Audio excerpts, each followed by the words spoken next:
Hey everyone, welcome to the member update for May. This time around, I've got a songwriting workshop planned. I've made some notes on some of the things that I like to do when I write a song, and maybe some of these tips can help you with your songwriting. Now, I'm going to go ahead and assume that you already know how to play an instrument. That's pretty important here. You cannot make an album or a song really on the computer alone. I had a friend in college that kept trying to tell me that all you needed today was a laptop and you could make the baddest ass album you could ever dream of, and I never did hear that album. So really the rule is, for me, you want your song to sound good on just an acoustic instrument with your vocals. No production. You don't want to get wrapped up in that right away. You just want your guitar and vocals to sound really solid and complete as a song. I always use pretty sparse arrangements with really little or no harmonies. Kind of think of the song Blackbird by the Beatles. It's real scaled down, and it's just really effective. If you want all the harmonies, listen to the Beach Boys. It's been done before. So I guess the first thing I want to say is you want to listen to a lot of music.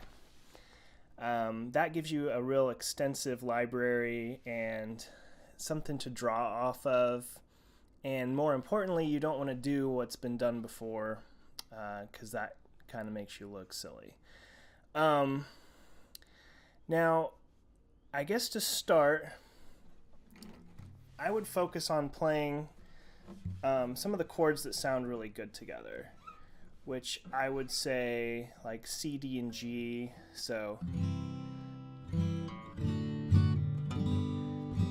C, D, G sounds pretty good together, or you can go the route of E, A, B.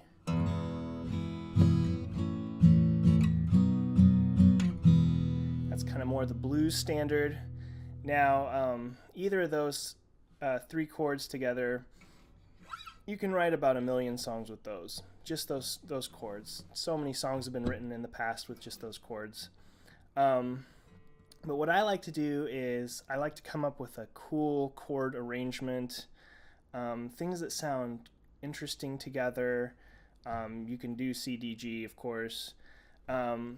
And I get that, and I just kind of meditate on that. You know, I just kind of play it through.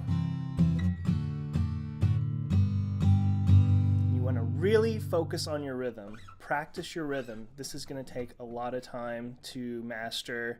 If it helps, use a metronome. I suggest you do.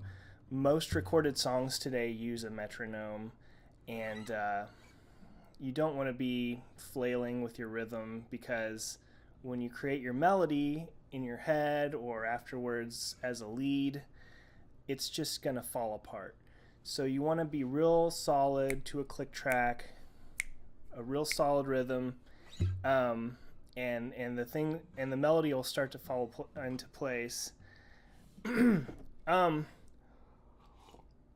As far as putting the chords together, I mean, there's all sorts of fancy chords you can use.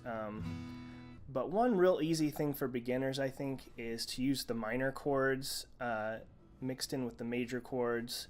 Minor chords are going to sound darker. So here's the A major chord. But if you want it to sound A minor a little darker, it's going to sound. Here's the major.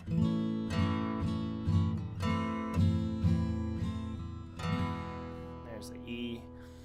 So you can play around with that, and you can find tons of combinations with those.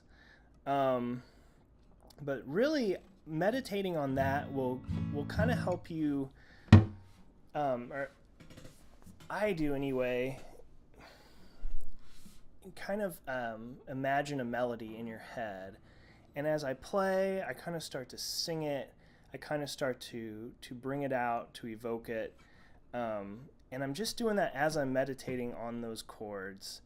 And that takes practice, obviously, but again, if you listen to a lot of music and you have that library in your head, you can kind of draw on some things that you like, that sound cool, and over time, it's gonna sound like your own thing. You're gonna have your own style, the own type of melodies you like to put together. So basically, that's trying to get the melody out. So, thinking of something, flying around your head, you're working on that.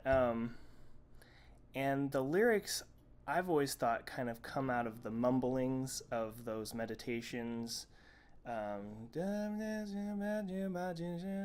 it's just kind of a subconscious thing that kind of comes out. And the thing with lyrics is, I think they're pretty difficult, at least to get right. You really want words that flow off the tongue, that don't break the rhythm as you play. Honestly, listen to words that have been said before in songs, because those songwriters have already kind of made sure that they work, that they fit. So you've got this huge library of words that sound good in a song, that don't break a rhythm, and I would try and draw off of those.